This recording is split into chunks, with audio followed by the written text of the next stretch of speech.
Today, we're diving into Ethan Coen and Tricia Cooke's Honey Don't, the second film in their so-called lesbian B-movie trilogy. If you've seen it, you know this isn't a normal detective story. The central murder mystery barely gets solved. The tone swings between pulpy noir and modern comedy, and a lot of time is spent on sex, seduction, and Honey's own chaotic life. So let's walk through the movie step by step, explain the story, and break down what it's really about. The film begins with a death. A woman who was supposed to meet private detective Honey O'Donoghue, Margaret Qualley, is murdered before their first encounter. Normally, this would set up the entire case, a classic noir hook, but right away, Coen and Cooke signal that this isn't about the crime.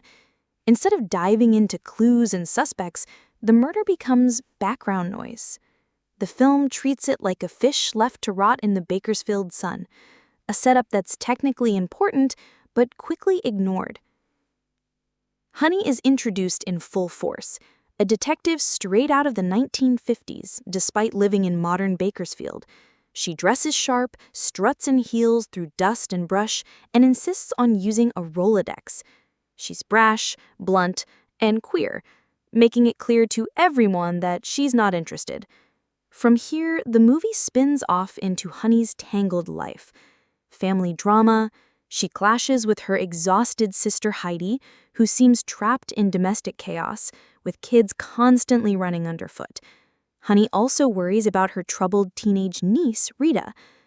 This subplot adds a human dimension, but constantly pulls her away from the case. Romance. Honey begins a fiery sexual relationship with Aubrey Plaza's character, a husky-voiced cop. Their chemistry is electric, and the film devotes long stretches of time to their dalliances rather than to detective work. Side quests. Bakersfield is full of oddballs. A clueless homicide officer named Marty, Charlie Day, keeps hitting on Honey after she flatly tells him, "I like girls." Local thugs, lowlifes, and a French femme fatale named Cher, Lyra Abova, drift in and out of the story, sometimes important, sometimes just distractions. Through it all, Honey rarely seems bothered by the murder she was hired to solve. The real opposite number in this movie is Reverend Drew, played by Chris Evans. Far from his Captain America persona, Evans is slimy, half-naked half the time, and manipulative. He uses his church as a personal harem, seducing women under the guise of godly submission. At one point, he even commands a parishioner to jounce her bosoms during fellowship. It's grotesque, hypocritical, and absurd. But the film frames him less as a threatening mastermind and more as a cartoonish force of corruption. In a normal noir, the preacher and the detective would be locked in a tense cat-and-mouse battle. Here, the dynamic is different. Honey is immune to him. His pitches for heterosexual salvation and holy redemption bounce right off her. If anything, their relationship is more like plague and vaccine. He spreads sleaze, she resists it with pure bluntness. This is where Honey Don't gets tricky. Coen and Cooke load the film with gags and caricatures, but the humor is uneven. Charlie Day's bumbling cop is a running joke about how men don't listen, but it drags on too long. A scene where a playboy orders a cinnamon schnapps at a bar is meant as a punchline but falls flat. A drug dealer's Bolivian grandmother, complete with bowler hat and chile peppers, is such a caricature it feels written for a cheap laugh. Still, some moments sparkle. Honey insults her estranged father with a line so sharp you want to applaud. Her visit to Heidi House, where children pop up like rabbits in a magic trick, gets genuine laughs. And the extended opening credit sequence has so much witty energy, it almost feels like its own short film. What the movie doesn't shy away from is sex. A surprising portion of the runtime is devoted to nudity and intimacy. Honey and Plaza's cop share steamy encounters. Reverend Drew orchestrates sleazy threesomes. One comedic highlight, a threesome interrupted mid-act by a gunman. The sex is bold, sometimes funny, and sometimes just there. It adds swagger and pulpiness, but rarely pushes the plot forward. In fact, it often replaces storytelling, which is why the murder mystery feels so underdeveloped. Every so often, Honey dips back into detective work. She investigates, keeps an eye on Cher, the mysterious French stranger, and eventually links threads back to Reverend Drew. But the case is never gripping.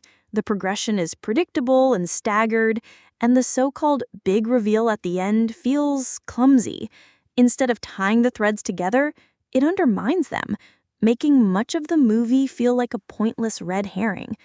By the finale, Honey hasn't solved the case so much as stumbled past it.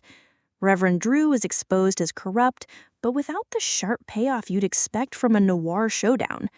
Cher, the femme fatale, distracts Honey more with attraction than with suspicion. The family subplot fizzles without resolution. Honey emerges unchanged, striding through Bakersfield, untouchable, blunt, and still not interested in men.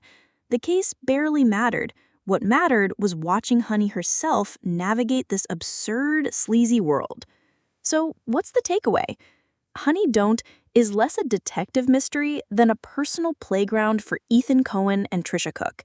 It's messy, indulgent, and often frustrating, but it's also unapologetic. Margaret Qualley's Honey is magnetic, a brassy queer detective who refuses to bend.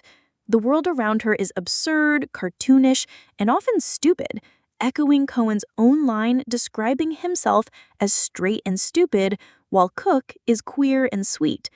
The movie often feels like an inside joke between them, more about expression than cohesion. It's the opposite of Joel Coen's tragedy of Macbeth. Where Joel went precise, Ethan and Tricia went chaotic. Where Joel used Shakespeare, Ethan and Cooke used pulp. And that's the trilogy's identity, not polished masterpieces, but scrappy queer exploitation flicks made because they can. After all, Ethan Coen has 4 Oscars already. He doesn't need to prove himself. He and Tricia can make exactly what they want. Who's going to stop them? Honey don't.